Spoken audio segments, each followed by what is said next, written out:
సభకు నమస్కారం. మీరు అనుకున్నట్టుగానే ఒక 5 నిమిషాలు మాట్లాడతాను. ఎట్లాగూ 5 నిమిషాలే మాట్లాడుతున్నాను కాబట్టి నేను మాట్లాడుతున్నది నా పెదాలతో కాకుండా నా గుండెతో, నా హృదయంతో, నా ఆర్ద్రతతో, నా ఆలోచనతో, నా ఆవేదనతో, నా యొక్క మనస్ఫూర్తిగా మాట్లాడే ప్రయత్నం చేస్తాను. మీరు కూడా మీ చెవులతో కాకుండా మీ హృదయంతో, మీ మనస్సుతో, మీ ఆలోచనతో, మీ ఆవేదనతో వింటే ఈ మాట, ఈ పూట, ఈ వేదికకు అర్థమవుతుంది, పరమార్థమవుతుంది, పదార్థమవుతుంది. యథార్థమైన 2 మాటలు చెప్పి ముగించే ప్రయత్నం చేస్తాను. ఈరోజు ఫ్రెషర్స్ పార్టీ ఫ్రెషర్స్ రీఫ్రెష్ కావాలా? సెకండ్ ఇయర్, ఫైనల్ ఇయర్స్ వాళ్ళు కూడా ప్రతిరోజు కూడా ఫ్రెష్గా ఉండాలా. ఫ్రెషర్స్ డే రోజు ఫ్రెష్గా తయారయ్యొచ్చి మిగతా రోజులు తిన్నావా బసవన్న, పన్నావా బసవన్న కాకుండా ప్రతిరోజు కూడా మీరు మీ విద్యా లక్ష్యాల్లో ఒక ప్రయత్నం అనేటువంటిది, మీరు ఎవరెస్ట్ శిఖరాన్ని అధిరోహించినటువంటి ఎడ్మండ్ హిల్లరీ, టెన్సింగ్ నార్గే అనేక సార్లు ఆ శిఖరాన్ని దగ్గరికి వెళ్ళడం, మళ్ళీ కిందికి రావడం, మళ్ళీ వెళ్ళడం, మళ్ళీ కిందికి రావడం జరిగింది. ఒకరోజు మనసులో బలంగా అనుకున్నాడు ఎడ్మండ్ హిల్లరీ, నెక్స్ట్ టైం నేను తప్పనిసరిగా నిన్ను అధిరోహిస్తాను. ఎందుకంటే నువ్వు రాయివి, నువ్వు పర్వతాన్ని, నువ్వు పెరగలేవు. నేను మనిషిని, నేను పెరుగుతాను. నాకు క్రియేటివిటీ ఉంది, నాకు సృజనాత్మకత ఉంది, నాకు తెలివి ఉంది, దాన్ని పదును పెడతాను, నిన్ను అధిరోహిస్తానని చెప్పి అధిరోహించినటువంటి ఎడ్మండ్ హిల్లరీని మనం ఆదర్శంగా తీసుకోవాలా. దీనికి నిత్య సాధన అవసరం. చార్లెస్ డికెన్స్ అనేటువంటి ఒక వయలిన్ విద్వాంసుడు ప్రతి నిత్యం కూడా 3 గంటలు సాధన చేస్తున్నాడు. వాళ్ళ శిష్యులు అడిగారు, ఏమండి మీరు ఇన్నేళ్ళ ఎక్స్పీరియన్స్ ఉంది కదా, ఇంకా మళ్ళీ ఇంతగానం ప్రాక్టీస్ చేయడం అవసరమా అన్నాడు. ఆయన చెప్పిన మాట ఏంటంటే, నేను ఒకరోజు ప్రాక్టీస్ ఆపితే, నేను ఒకరోజు సాధన చేయడం ఆపితే నా లోపం ఏందో నాకు అర్థమవుతుంది, ఎక్కడ మిస్ అవుతున్నానో అనేది. నేను 2వ రోజు ప్రాక్టీస్ ఆపితే నా కాంపిటీటర్, నా యొక్క ఆపోజిట్లో పాటలు పాడడానికి వచ్చేటువంటి మరో వయలిన్ విద్వాంసుడికి నేను ప్రిపేర్ కాలేదని అర్థమవుతుంది. నేను 3వ రోజు ప్రాక్టీస్ ఆపితే కింద ఉన్నటువంటి సభికులందరికీ అర్థమవుతుంది ప్రాక్టీస్ కాలేదు అని. అంటే గొప్ప వయలిన్ విద్వాంసుడు కూడా ప్రతి నిత్యం 3 గంటలు ప్రాక్టీస్ చేస్తున్నాడు. మనం కాలేజీకి వస్తున్నది జ్ఞానం నేర్చుకోవడానికి మాత్రమే, కానీ ఇదొక్కటి విడిచిపెట్టి మిగతాదన్నీ ప్రాక్టీస్ చేస్తున్నాం. మనం బేకరీ కాడ ప్రాక్టీస్ చేస్తున్నాం, సినిమా టాకీస్ కాడ ప్రాక్టీస్ చేస్తున్నాం, ట్యాంక్ బండ్ కాడ ప్రాక్టీస్ చేస్తున్నాం, గప్పాలు బట్టతోనే ప్రాక్టీస్ చేస్తున్నాం. తమ్ముడు, చెల్లెలారా గుర్తుపెట్టుకోండి, నువ్వుండే రాజ్యాన్న రాజు నువ్వే, మంత్రి నువ్వే, బంటు నువ్వే, సైన్యం నువ్వే, అన్నీ నువ్వే కావాలి. అనునిత్యం పోరాడాలి, అనుకున్నది సాధించాలి. లేకపోతే మనల్ని ఎవరో వచ్చి మార్పు చేయలేరు, మనల్ని ఎవరో వచ్చి మార్చలేరు.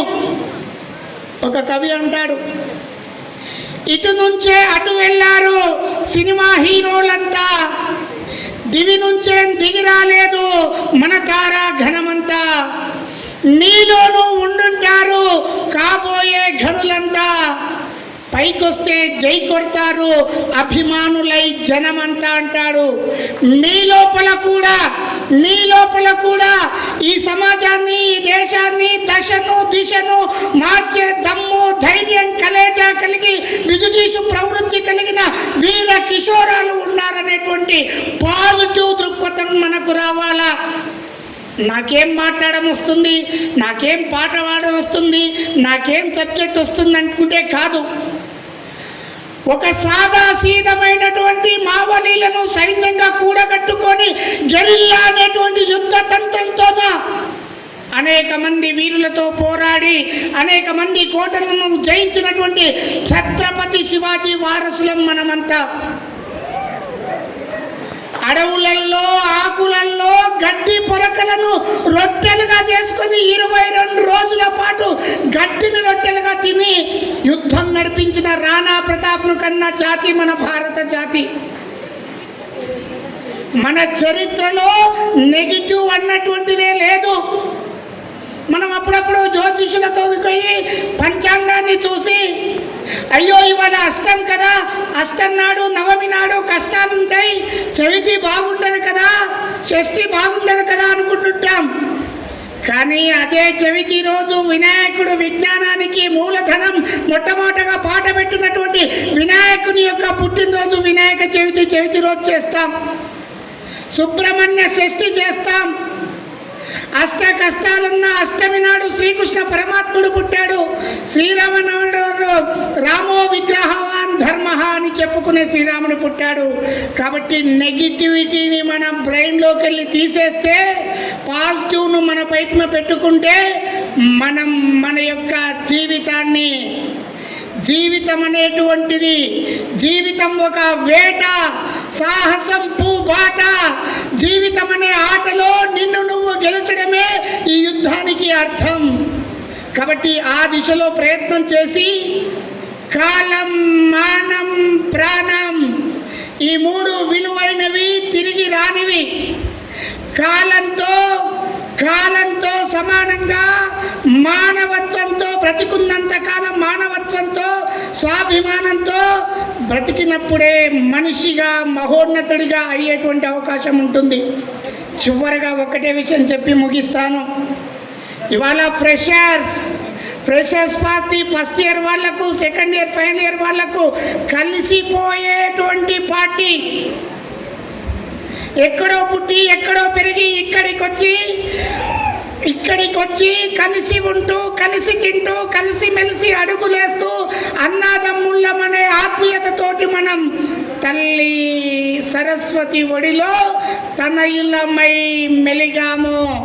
ఇదే మాట, ఇదే పాట, ప్రతి పూట ఇదే మాటను మనమంతా మదిలో తలుచుకుంటూ మన స్నేహం ఎలా ఉండాలి, మన స్నేహం, మీ స్నేహం ఎలా ఉండాలి అంటే మీరు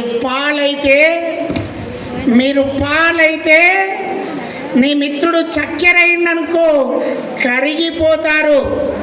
నీ మిత్రుడు కారం అయిందనుకో విరిగిపోతుంది. నీ మిత్రుడు ఉప్పు అయిందనుకో విరిగిపోతుంది. నీ మిత్రుడు పసుపు అయిందనుకో విరిగిపోతుంది. ఎలా ఉండాలి మిత్రుడు? ఎలా ఉండాలి? ఎలా ఉండాలి? ఎలా ఉండాలి? ఎలా ఉండాలి? నువ్వు పాలైనప్పుడు నీ మిత్రుడు తోడు చుక్క కావాలా. ఆ తోడు పాలను పెరుగుగా, పెరుగును మజ్జిగగా, మజ్జిగను వెన్నగా, వెన్నను నెయ్యిగా 10 కాలాల పాటు కాపాడుకుంటే ఉండేటువంటి స్నేహం. ఆ స్నేహం అనేటువంటిది కృష్ణుడు కుచేలులాగా ఉండాలా. ఆ స్నేహం అనేటువంటిది దుర్యోధన కర్ణుల్లా ఉండకూడదు. అధర్మం వైపు ఉన్నది. వాళ్ళు కూడా మిత్రులే. ఆ స్నేహం అనేటువంటిది ఎలా ఉండాలో నిర్ణయం చేసుకోవాలా.